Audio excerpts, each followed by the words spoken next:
Hello everyone and welcome to the Private Pilot Maneuver series. Today we are not flying any maneuver, but we are doing one of the most basic things that any pilot should do right. We are going to do a full detailed walk around of the Cessna 172 and going into the details of what we should be looking at before we actually take the airplane in the air. So a walk around really starts inside the airplane. So we are going to first enter the airplane here. I see the door handle getting illuminated. I can open the door and get in. Now, one of the first things that you check once you get in the airplane is whether you have all the documents that you need before you fly the airplane. We're going to use the ARROW acronym to go over all the documents. So A is the airworthiness certificate, which certifies that the airplane is airworthy, and that is located somewhere here on the left side. Most airplanes have it here. You might also find it at the back here on some of the airplanes. But usually the airworthiness certificate and the registration certificate, which is our second letter of the acronym R, they're both together in here on the left bottom side. The third letter, which is another R, is basically a radio license. You need a radio license only if you're crossing borders. Otherwise, you do not need it. So we are going to assume today that we are not crossing borders in this flight, and that is why we do not need the radio license. Another thing we need is the pilot's operating handbook. Usually the POH would be somewhere on the back side here behind the co-pilot seat or the passenger seat, or somewhere on the side, right side here. We'll assume that we have the pilot operating handbook as well. So we have covered A, R, R, and O. O is operating handbook, airworthiness certificate, registration certificate, radio license, and operating handbook. The last letter here we have is W, which is the weight and balance. And it doesn't mean that you have to have a calculated weight and balance, which you obviously do. But here in the documents, what this means is you need to have the empty weight and balance of the aircraft. So we'll assume that we have it somewhere here in the EFB. There's a lot of detail involved in all of these documents, which we can probably cover in the next video. But for the walk around, you just need to remember that you need to have all of these documents, and these documents need to be valid. But yeah, that's the first step to the walk around. The next step to the walk around is to actually turn on the battery and all the lights, so that once we get out, we can actually check and make sure that everything is working. So I'm going to turn on the battery master, and then I'll turn on the beacon lights, landing lights, taxi lights, nav lights, strobe lights, and we have everything on. So the next thing we'll do is we'll start walking around here.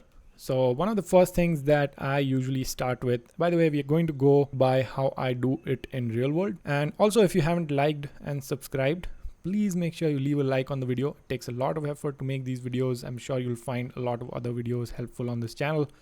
So I would highly appreciate if you guys could support the channel by just leaving a simple like and subscribing to the channel. If I start wasting your time, or if you don't like the videos that I start uploading, then you can always unsubscribe. So let's start from the left here, and first thing I check is whether the baggage door is closed and locked. So there we go, we can open that and then we can close it and make sure that it is locked and secured. Then we start running our hands down the airframe, making sure all the rivets are good, all the joints look good. Run our hands on the leading edge of our horizontal stabilizer and then come back to the elevator. Now, before you move the elevator, make sure that you have the control locks off. Otherwise, you're basically just going to be moving the yoke against the control locks, and you don't want to break it you don't want to break anything there. So I'll hold the elevator and then just try to make sure that I have full travel on the elevator, nothing stopping the motion, and then leave it back at the center here. So that looks good. If you have a tie down at the back, at this point, you would remove that tie down as well. For the rudder, you do not move the rudder, unlike the elevators. Just make sure that it is nice and tight. And you can also check the cables in here, make sure that all the cables are coming in nice and tight. There's no rust or anything going on anywhere. So that's what you would check. By the way, there's this small little thing that you see here. I used to wonder what that is, but then someone told me it's actually offset just a little bit. So you'll see that it's giving a little bit of that right rudder, and that's to counteract the effect of the prop that you would have, which would turn the airplane to the left. So you have a little bit of help there, so you don't have to put in that much right rudder. That's pretty neat. I didn't know about that. Once you get the elevators moving, start running your hand down the leading edge of the right side of the horizontal stabilizer. Make sure all the rivets are good here. Make sure everything looks good on this side, and then you come to the flaps and then make sure that the flaps are nice and tight. They're not moving. You may hear a click sound. Make sure that the landing gear strut looks good and healthy.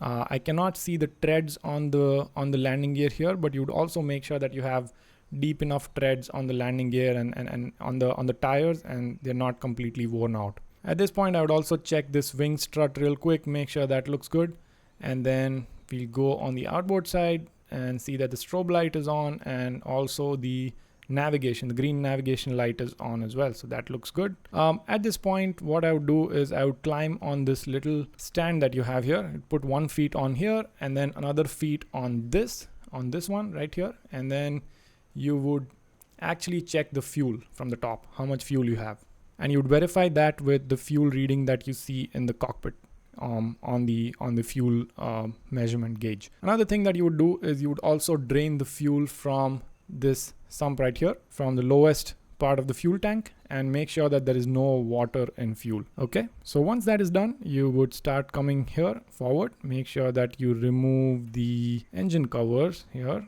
Let me make sure that I get to it. There you go. Remove the engine covers. You go a little further away and make sure that you have at least 3 fingers or 4 fingers of space left here on the suspension, and you would also make sure that you have good tread health in the front tires. Same way, I would check that all the screws here on the spinner are snug and tight. Everything looks good. Run down your fingers on the prop as well. Make sure there's no dents or anything going on. And you would also check the alternator belt here. Make sure that is tight and snug. There's no nest or anything down here. I've seen on Reddit or somewhere that there was a post called that, hey, this is why you do pre-flight, and someone literally found a nest in there. So yeah, make sure you do your pre-flight right. And that's why this deserves its own whole video. And then make sure that this filter is also clean and nice and clean. So this side is now complete. Now you'd come to the right side, and then you would climb here and make sure that you check the oil quantity. So you'll see there's the oil quantity actually. On some planes it's on this side, most of them it's this side. So you'd check the oil quantity here. So I would open that and I would check the oil quantity and also the color of the oil. See, it's quite brown actually.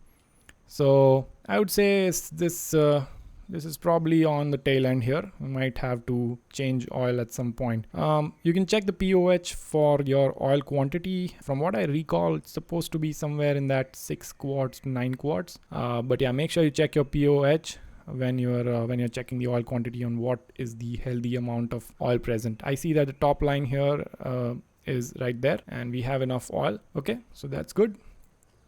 Now you come back on this side and make sure that you've checked the static port. This is a static port cover. We usually don't have the static port cover on, at least on the airplanes in our flight school here. But you remove the static port cover and make sure that nothing is blocking the static port. Again, while you're here, you would step on this little stand and step on the wing stand and check the fuel quantity as usual. And make sure that it matches with the fuel quantity that you just recorded in the cockpit. Next, once you're done with that, you would remove the pitot heat cover and make sure that the pitot tube is hot, because remember in the cockpit we already turned on pitot heat, so it should have heated up. And while you're here, you can also remove the wheel chokes and make sure that the left main tires are also looking good in terms of tread health. So that looks good. The landing lights are on, so we know that that is functional. You would also suck on this thing and make sure that the stall warning horn goes off. This is basically your stall warning horn sensor, whatever you call it. You would suck on that and make sure that the stall warning goes off. I have only done it on my check ride. Usually you don't do that. You have a device that can do that. You have a device that can kind of suck on it, and that makes the stall horn go off. This one is the air intake. Again, you make sure that there's no nest or anything going on in here. Both sides actually. That side also you have another air intake which goes through this vent in there. Basically takes the RAM air and pushes it in the cockpit in case you feel really hot. Okay, make sure that the fuel vent line, which is this one right here, is not blocked with anything.